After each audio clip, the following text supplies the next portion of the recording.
talking about green on green technology, this is certainly something that I know everybody's interested in, so over to you. Thank you very much. So you probably have not noticed, but the former speaker was French also.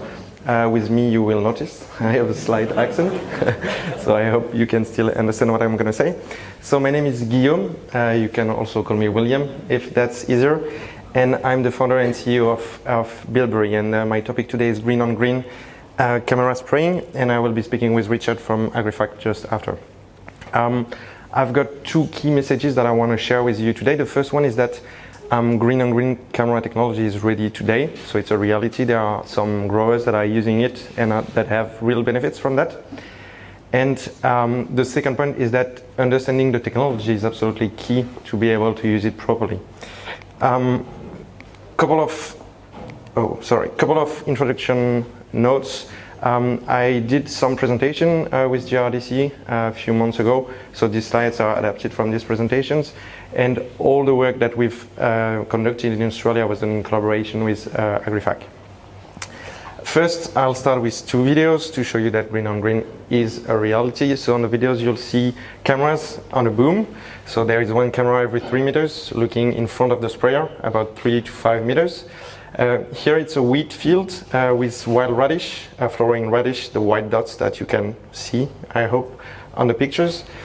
And the video was shot in Wyalkachem, Western Australia, a year ago. And on the second video, here it's dark wheat in grasslands. Then that video was shot in the Netherlands, where they have huge issues with dark wheats. So same setup, AgriFact sprayer, one camera every 3 meters. Average savings were really interesting for these farmers, and also they got great results with killing more weeds. So I'll come back on the benefits later. So as I said, I think understanding the technology is absolutely key to be able to use it properly. And I thought one way to explain the technology would be to guide you through our journey with Bilberry and how we got there. So it all started about 5 years ago. So we were 3 engineers fresh out of engineering school, and we wanted to build a company involving state-of-the-art technology and also solving issues like real issues for real people. So we just thought agriculture would be a very good starting point. But then we had one big issue. We're all born and raised in Paris, where you don't have much agriculture, and we had no contacts with farmers. So we just opened the yellow pages. We went to farmers and we started calling people. So some were really surprised, but most of them were really helpful. So for about a year, we just met with farmers, agronomists, cooperative, as many people as possible from the farming industry. And we were just asking simple questions. What's your job and what are your issues? And what we learned is that weeds was one of the key issues. And basically weeds are present in one part of the field, but herbicides are sprayed just all over. So we just thought, okay, spot spraying makes sense, which was not a very clever conclusion. I mean, so many people have thought about that before. But when we looked at the market, the weed seeker was there, the weed eat was there. So it's working great, a great result, but only for green on brown. And on green, there had been researchers that worked on this topic since the early 90s, but everything that they did was working in the lab, but as soon as they were going in the paddocks, it was not working anymore. What's really interesting about that is to understand the reason why it was not working. And the reason is that paddock conditions is complex, really complex. So you've got different sunlight or no light if you spray at night. You can have wind that will bend the crop. You have different crop varieties, different weed varieties, different growth stage. So many different factors that makes it very difficult to simulate in a lab. But what happened about 3 to 4 years ago is that autonomous vehicles really started developing fast, meaning that embedded artificial intelligence was possible. And what's great about that is that artificial intelligence is great at solving complex issues. So we just thought if we can use this artificial intelligence to do spot spraying, then it should be working all right.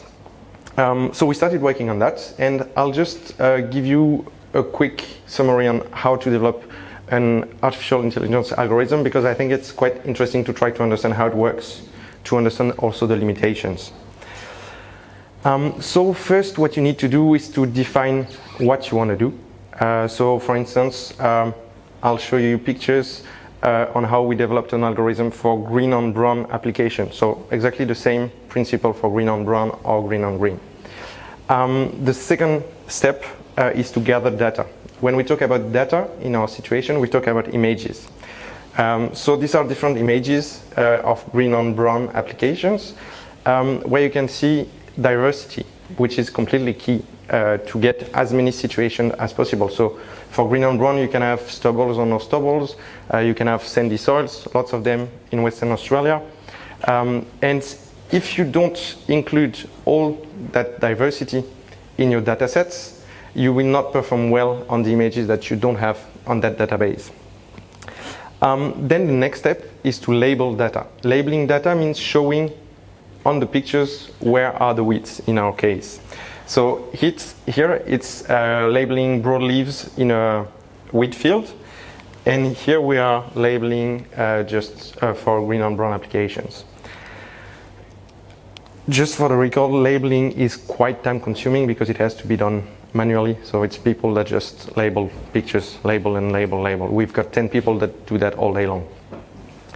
Then the next step is to train algorithms. Training means showing these labeled pictures to the algorithm so it can learn patterns on how it's working. Then finally you can go in the field with your sprayer and you can start testing the algorithms. Usually you've got to repeat that process a few times to make it work properly. And what we've seen is that diversity again is really key, meaning that first we tested not too far from there on Australian perspectives. From French perspective it would be about the size of the country. So at Beefwood we started testing and it was working well, and then we went to Western Australia and we tested on sandy soils and the results were not really good. So we had to take images again, label again, and then after a few months it was working really well. So that's why I insist on diversity. So now coming back to our story, in 2017, so about 2 years ago, we had our first commercial applications, especially on trains. Actually, don't know if you're aware, but there are weeds on rails and they need to be killed. So basically we do exactly the same. So I will not go into much details. The main difference is that we go at 60 kilometers per hour, but other than that, it's really the same.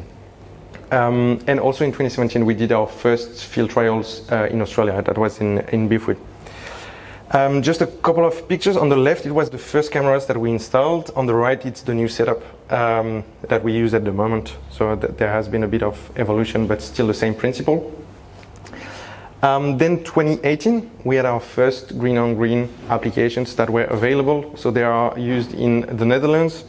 So farmers have been using it for more than 2 years now. What we learned about these applications is that first you can control weeds better. Why? Because you can use different chemicals and you can use different rates. And I think that's really interesting to say the number one benefit of the cameras is not the savings, because of course you can make big savings with the cameras, but also you should keep in mind that really you can control weeds and especially tough weeds better with this kind of systems. Then the last point, it's again about diversity.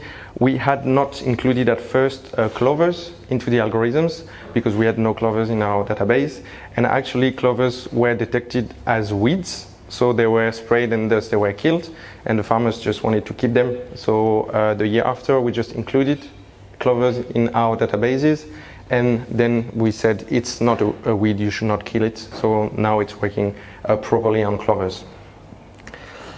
Then about now focusing on 2019, the most important thing that changed for us this year is that we decided to focus on Australia. So we've been here quite a lot since the beginning of the year, and we will open up a subsidiary in Perth in about a month now. So we will be 4 people moving there. Main reason is time difference. Here it's just crazy. I mean, I arrived yesterday and I cannot speak with anyone. So it's a bit better in Western Australia. It's just 6-hour time difference with Paris. So it's more about logistic issues. But the really important thing is that we decided that Australia was really the key market for us.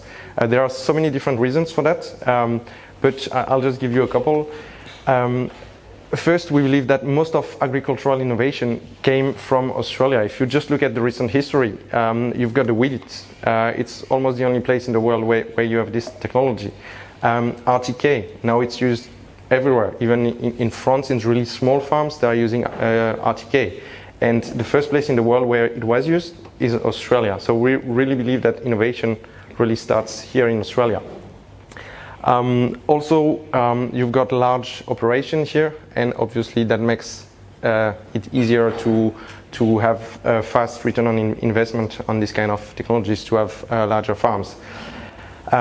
Also, the conditions, dry conditions, paddocks or fields that are not too fertile, if I can say it.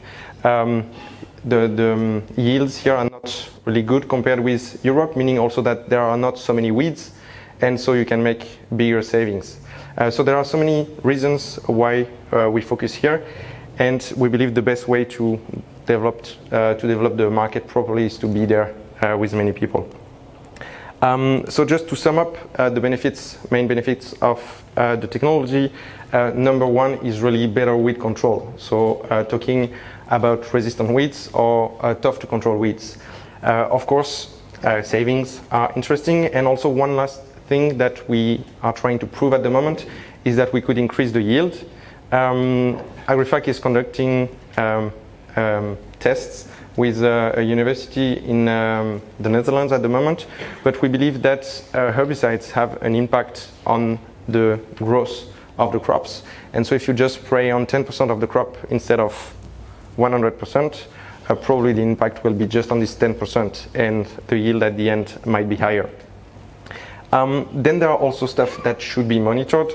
So of course I don't want to prevent you from using or buying the technology, but I don't want to say that it's the perfect technology that will solve everything. So the technology first implies that you have to change a bit the way you work.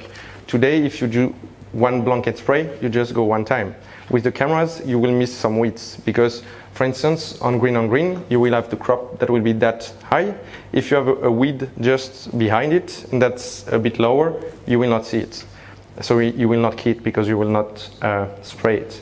So you might have to go 2 times. So also you will use different chemicals, different rates. So it means that also agronomists have to be involved in that change. Also, it's less efficient in unknown situations, so I talked about it several times, and also it's a new technology, so of course a lot of training and learning is needed on all sides. And to sum up the messages, green-on-green camera spraying is a reality now. Understanding the technology is absolutely key, and the people that really need to understand the technology to make it work are growers and agronomists, because we are just technology provider, so we can provide something, but then you are the people using it, and so if you use it in the correct way, then it will be great. If you have trouble using it, then it will not be a success for sure.